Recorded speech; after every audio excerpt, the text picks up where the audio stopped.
evening and welcome to the Daniel Boone Regional Library. My name is Sarah Howard and I'm the Youth and Community Services Manager for DBRL. And tonight we're joined by Behavioral Perspective Incorporated, otherwise known as Emeline, Falk, and Rebecca Ebbers. And they're going to present for us tonight all about leisure and independent play. If you have a question, they're going to take questions at the end of the session. This is being recorded, but none of your questions will be in the recording. So we'll turn off the recording when you can ask your questions. So there'll be some patron privacy there. If you want to put anything in the chat, you're welcome to, and we can answer questions that way. If you think of something during the presentation and you don't want to forget it, we can monitor that and do it that way as well. I'll also put some library information in the chat as we go along about how to keep up to date on other programs that we're having and the next parent workshop that'll be in a week and a half, as well with practical parenting partnerships. So we'll try to keep you up to date on what's going on here for parents. So I'm going to turn it over right now to Emeline Falk and Rebecca Ebbers, and so enjoy. All right, well, thank you so much for that introduction, Sarah. I'm just going to go ahead and share my screen and we'll start presenting here for you all.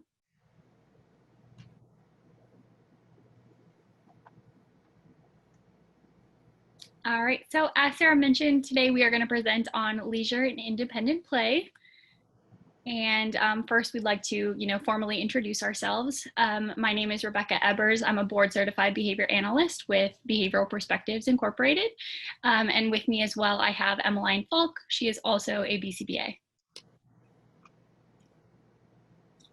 All right, so we'll begin today just by kind of discussing, what is leisure? We're going to talk about, leisure and leisure activities. We often hear parents tell us that, their kiddos don't seem to be really engaging in any play activities while they're at home. Some parents might report that their kids are just kind of wandering around the house or that they're needing constant supervision with certain activities. So this issue is quite common and can be referred to as simply a lack of leisure skills. So leisure activities are an important part of life for everyone. Engaging in activities that are fun, enjoyable, and interesting increases a person's well-being, happiness, and satisfaction with life. Leisure activities can be done alone as solitary play, independently, or they may engage in leisure activities or play by playing with others. And then, as I mentioned, it gives us that internal gratification. They're relaxing activities or fun activities that we enjoy doing. So one misconception is that, leisure is just doing what others want you to do. This is simply not true. Leisure activity should be something that, is fun for the individual. It's not just, they're doing it because those around them find it to be fun or enjoyable.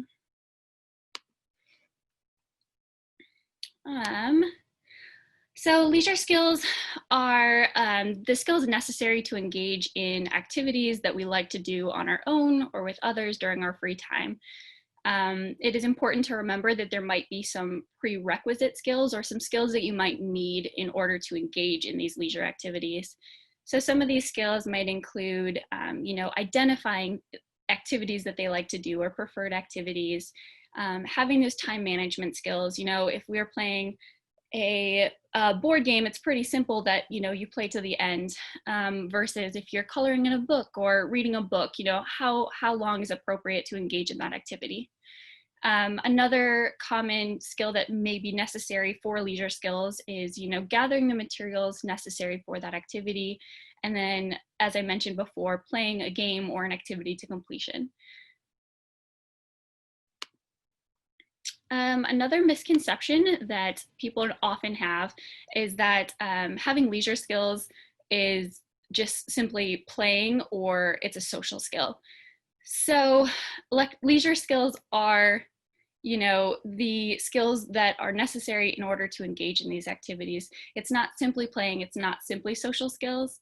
However, teaching these leisure skills can lead to your child playing independently and learning new play skills and social skills as well.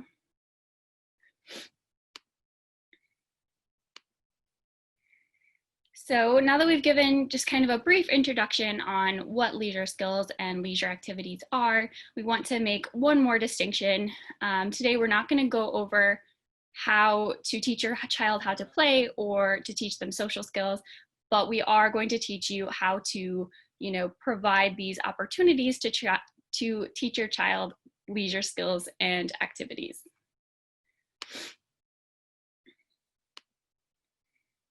Another misconception that we often get from learners and parents is that leisure skills are, only for advanced learners. So this is simply untrue. On the contrary, we can teach learners of all age different leisure skills and activities. And much like many other interventions within ABA, early intervention is key. We can teach those skills, maybe more efficiently at an earlier age, but by no means does that mean that we cannot teach them to more advanced learners or to learners of different ages.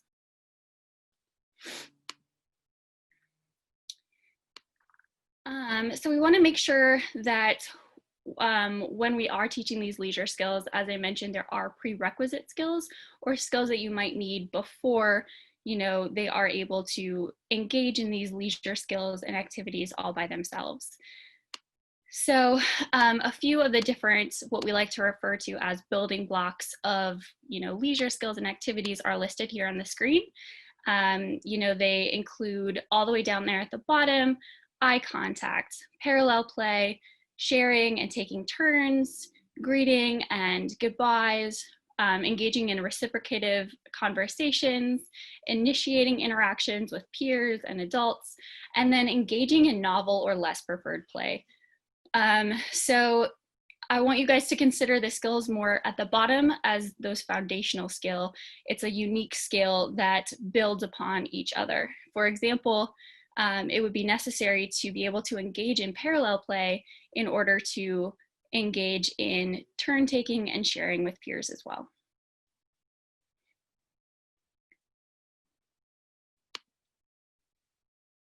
So leisure skills are pretty important. However, let's conceptualize together how they are important. So leisure skills help reduce challenging behaviors. When a kid is engaged in something that they like or they enjoy, it may be more likely that they are less likely to engage in those challenging behaviors. It also presents many social benefits in that those leisure skills can then lead to, shared interests and connecting with individuals that may also like to engage in very similar activities. And then additionally, it might provide exposure to a wider variety of activities and experiences that broaden that interest. And then it's really important to remember that our kiddos' interests change just like ours do. And so it's important to remember that they change over time and to try to keep expanding those experiences for further growth and development as well. And then the last thing is that, leisure skills for your kids are really important for you as well. If your child does have, some leisure activities or skills that they can engage in and do so independently, it opens many doors for you and your own time. So if your child were to engage in a leisure activity, it would allow you some opportunity to engage in maybe some other activities such as grocery shopping or household chores or leisure activities on your end as well. We all enjoy doing things, and sometimes it's much easier to do those leisure activities while, your kid is a little bit more occupied.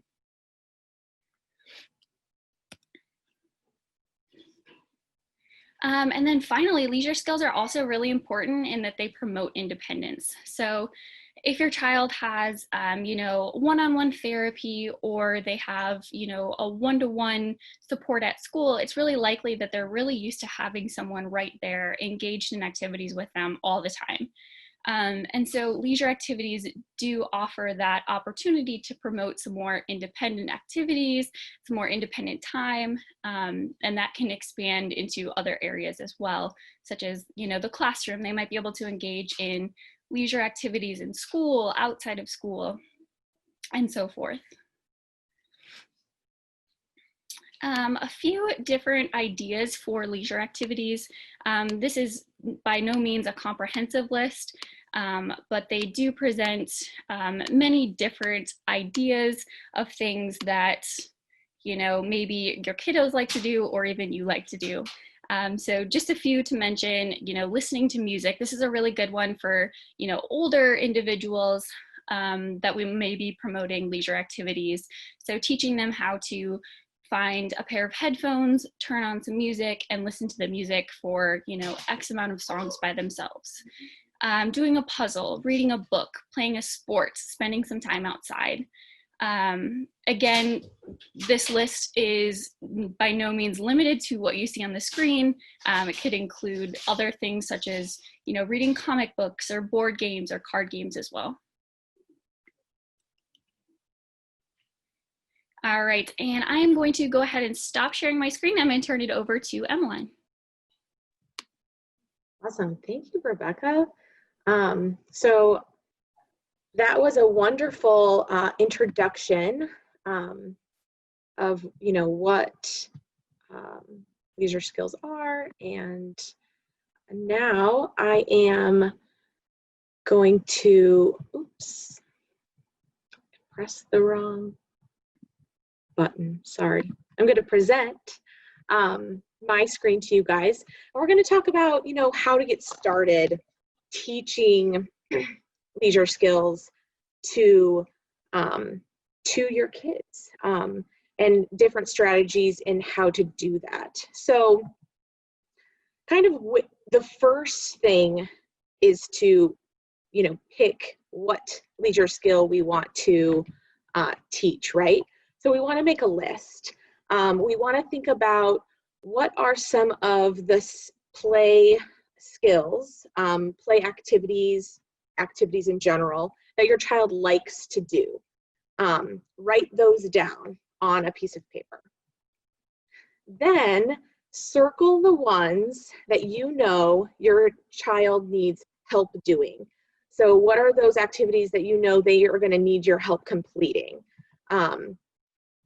You know, you have to be there to supervise them, or, you know, they just aren't going to be able to finish the activity without your help. Circle those activities.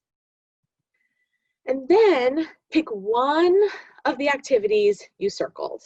Again, these are all activities you already know they like. So, you know, you picking one for them, you're going to be sticking into that category that Rebecca was talking about, you know, they already do like to do that. So we already know it is a leisure skill.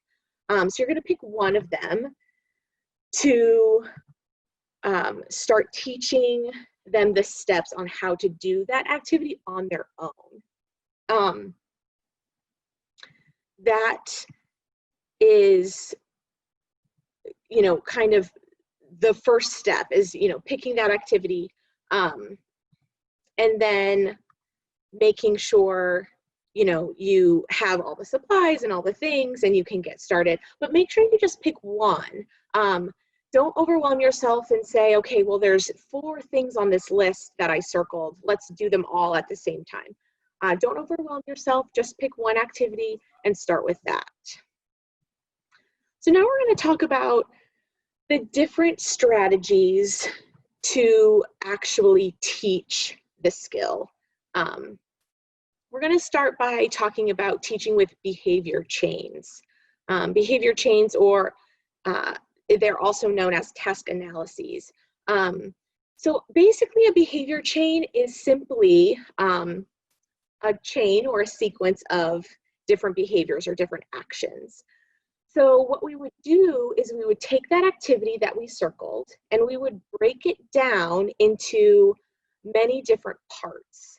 And we would start by teaching one part of the activity at a time until your child can do the whole sequence by themselves.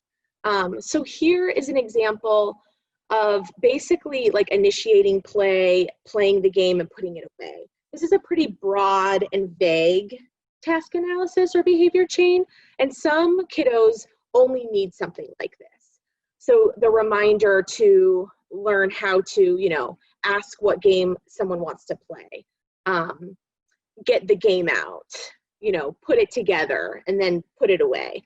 But some kiddos might need a task analysis or a behavior chain broken down into more parts. So for example, this task analysis, number 4, put game together, that particular part of this behavior chain could actually be broken up down into many parts of its own. So depending on the game, you know, it might have many steps. Open the box, take out the board, open the board, get the pieces out, put the pieces on the board. I mean, that in and of itself is a huge task, potentially for some kids. So just remember, if you're going to use a behavior chain, you can break down that activity into as many parts as your child needs to be successful. The next strategy is teaching with activity schedules. Activity schedules and behavior chains are very similar. Typically, though, with an activity schedule, pictures are involved. This is a great support for many of our kids. It provides not only the different steps that the activity takes, but it also provides that visual cue. So here are just some examples. This one, playing Candyland. So it has all the different steps in which they need to engage in. So picking a piece, putting it onto the start, taking the card, and so on.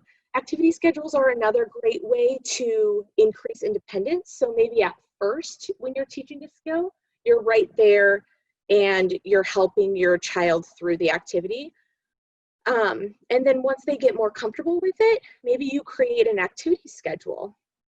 And then you can place the activity schedule by their side, and that can prompt them through the different activities, and you don't necessarily have to be right there because there is that visual cue for them. They're pretty easy to make. You can take your own photos, put them in a Word document, or go to Google and just type in activity schedule for playing Candyland, or you know, any other type of leisure activity that you want to teach your child, and chances are there could be already an example made up.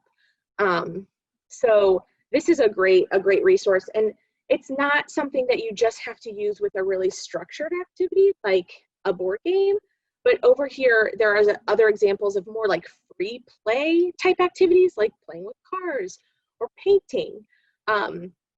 So, you know, you don't have to just use them for a very structured sequence of an activity. It can be something that's more free-flowing as well.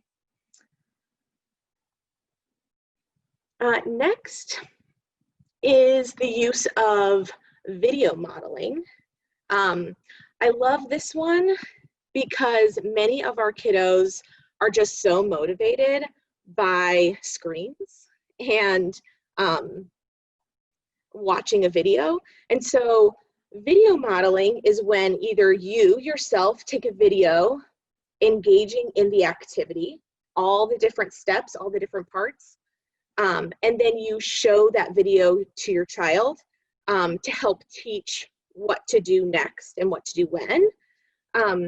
Or, like I said before, go to Google, go to YouTube, type in you know, video of playing with trains, if that's the leisure activity you're trying to teach your child.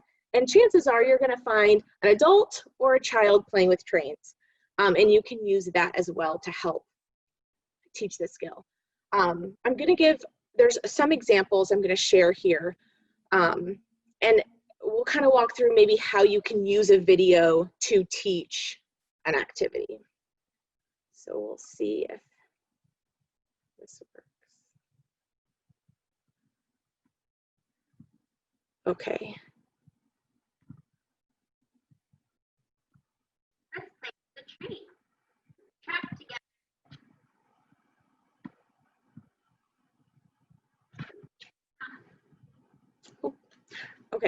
Sorry, my thing was a little delayed. I meant to pause that earlier. But basically what you just saw there was a model of an individual putting together tracks. Once the tracks were put together, what you could do at home is pause the video, and you could have then your child engage in that first step of putting the tracks together. Then you can press play again.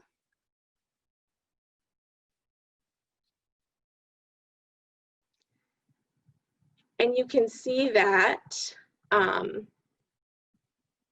then the child would be able to engage in that next step, which is putting the train on the track and engaging in the rest of the play, which would be pushing the train, saying choo-choo, whatever might be the best thing for that activity. Okay. So yeah, video modeling is wonderful, and there are just so many opportunities for you to be able to use that within teaching so many different varied activities. Rebecca touched a little bit on this, expanding the interests of your child. So that's so important to be able to increase their leisure skills. If your child is only interested in one or two things, it might be difficult to teach new leisure skills. But one way to increase their interest in new skills could be to take what they already enjoy and try to expand on that. So this example here that you see is an example of, let's say, a little guy loves Thomas the Train. All he really wants to do, let's say, is play with his Thomas the Train character or watch Thomas the Train videos, and you can't really get him motivated to do much else as far as leisure goes.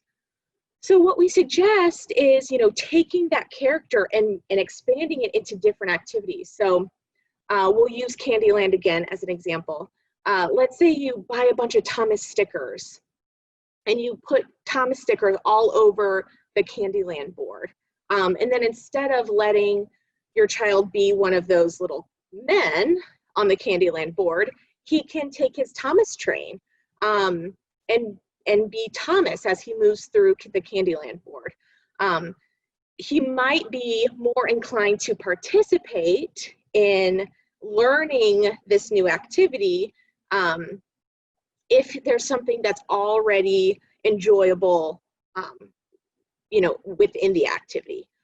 Maybe reading books about that character, or I love this idea, making your own puzzles of something that you already like. So, taking a Thomas picture, blowing it up, and then cutting it into different pieces.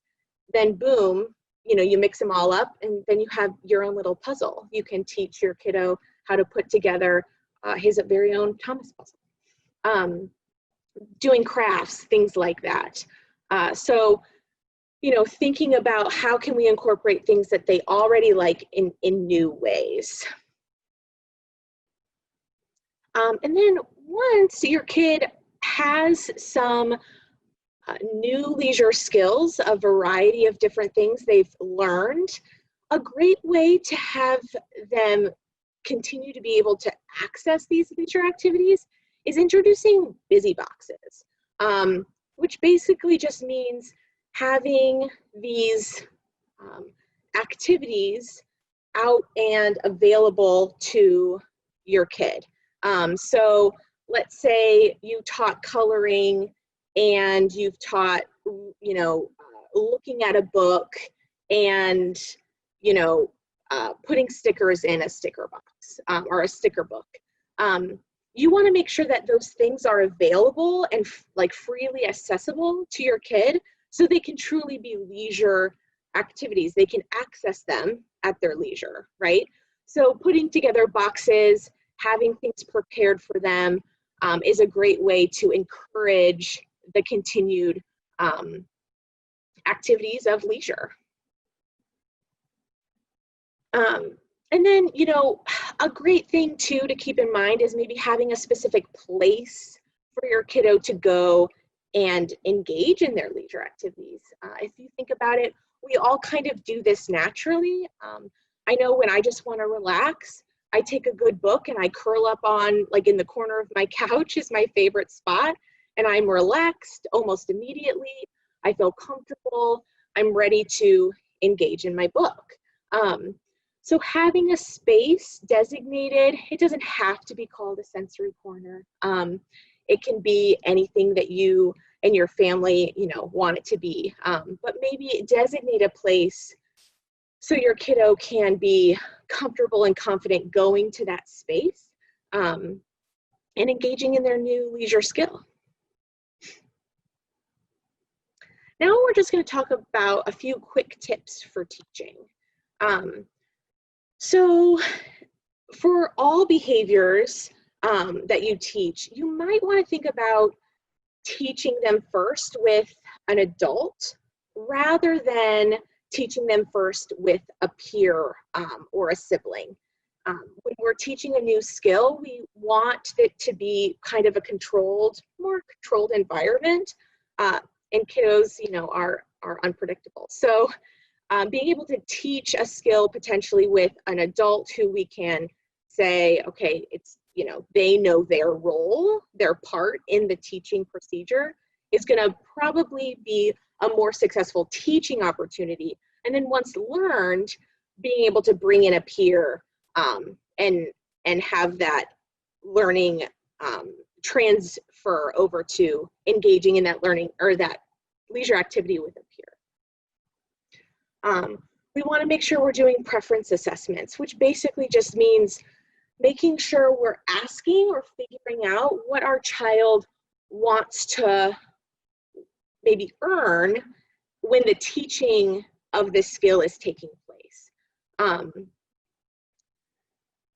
That's just making sure that we have that we're reinforcing the appropriate or desired behavior from our child within that learning experience. So something to think about. I know sometimes reinforcement can get a bad rap because people associate it sometimes with bribery, and some parents are not on the bribery train, and that's okay. But we want to make sure that you guys know that reinforcement is not bribery. In fact, we all need reinforcement. I do, you do, to get through every day, to encourage, the appropriate behaviors that we engage in. So if you think about it, I'm here today because this is my job. And if I do my job well, then I get to keep my job and I get a paycheck. And then that paycheck I earn reinforces my behavior to be here today and wake up tomorrow and go to work. So not only do our kiddos need reinforcement, we need reinforcement, and it's a very natural occurring thing within our daily lives. So making sure that we know, okay, if we're going to teach something new, we want to make sure our kiddos are motivated, and reinforcement is going to help with that tremendously. We want to make sure that we're reinforcing quickly after a desired behavior and only reinforcing those desired behaviors that we're seeing when teaching that new skill. Setting clear expectations and, really following through with what you're doing at that time is going to be so important. Consistency is key. So now that we've kind of talked about some tips and, some different things like behavior chains and activity schedules, we also are going to talk, like I said, quickly about prompting. Because prompting might be necessary when using an activity schedule or a video model. Prompting is a cue that you are going to use to guide your child when teaching a new skill, a new leisure activity. And there are many different kinds of prompting.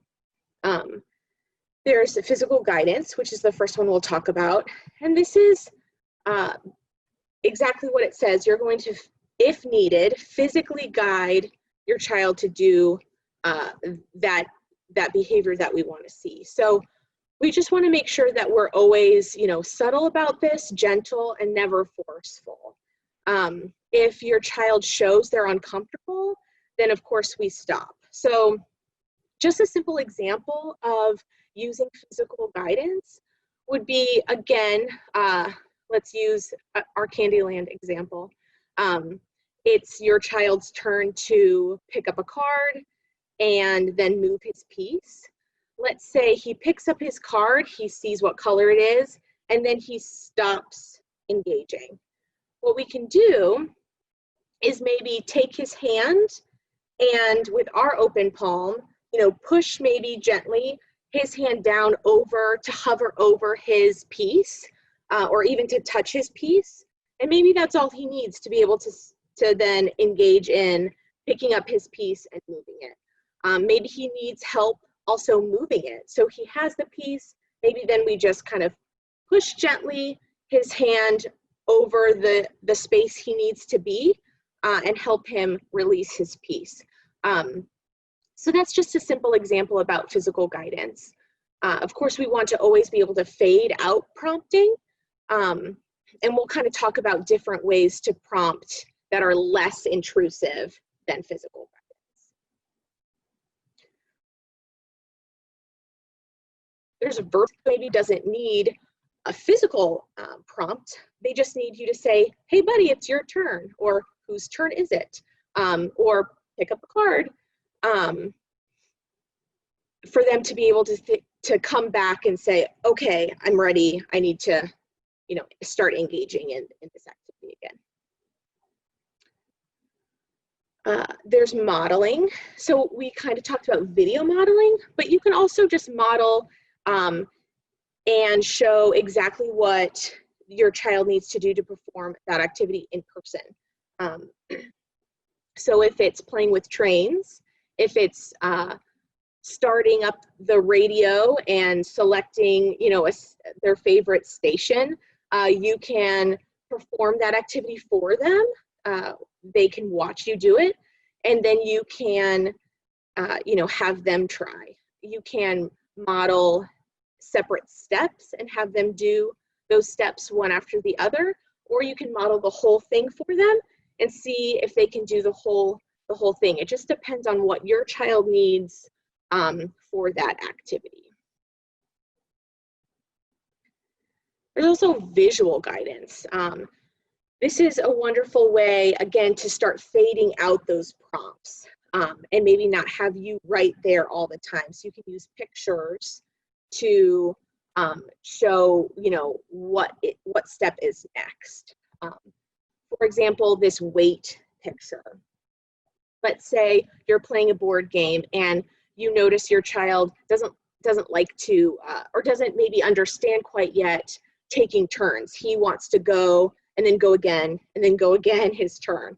So maybe presenting a weight visual card. So he takes his turn and then you present the weight card, someone else goes, you remove the weight card, and then he knows it's his turn again.